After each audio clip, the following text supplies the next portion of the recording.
Hi guys, ನಮಸ್ತೆ. ಇದು Sunday vlog. Sunday ಅಂದಮೇಲೆ ಏನು ಸ್ಪೆಷಲ್ ಮಾಡ್ದಲೆ ಸಂಡೇ ಮುಗಿಯೋದೇ ಇಲ್ಲ. ಹಂಗಾಗಿ ಅಮ್ಮ ತುಂಬ ದಿನ ಆದಮೇಲೆ ನಾಟಿ ಕೋಳಿ ಸಾಂಬಾರು ಮತ್ತು ಶಾವಿಗೆ ಮಾಡಿದರು. ತುಂಬ ಚೆನ್ನಾಗಿ ಮಾಡಿದರು. ನೋಡಿ, ವೈಭವ್ ಅಲ್ಲೇ ತುಂಟಾಟ ಆಡ್ತಾಯಿದ್ದ ಅಮ್ಮನ ಹತ್ರ ಕೂತ್ಕೊಂಡು, ನಾನು ಹೆಲ್ಪ್ ಮಾಡ್ತೀನಿ ಅಂತೇಳಿ.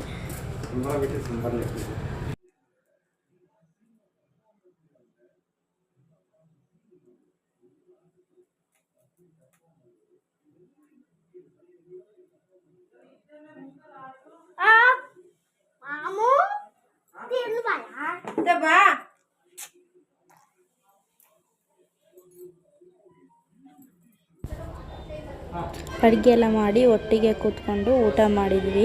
ಇವಾಗೆಲ್ಲ ತುಂಬ ಕಮ್ಮಿ ಒಟ್ಟಿಗೆ ಕೂತ್ಕೊಂಡು ಊಟ ಮಾಡೋದು. ಅವ್ರವ್ರ ಕೆಲಸದಲ್ಲಿ ಬ್ಯುಸಿಯಾಗಿರ್ತಾರೆ. ನಾವು ಮಾತ್ರ ಈ ಥರ ಸ್ಪೆಷಲ್ ಎಲ್ಲ ಮಾಡಿದಾಗ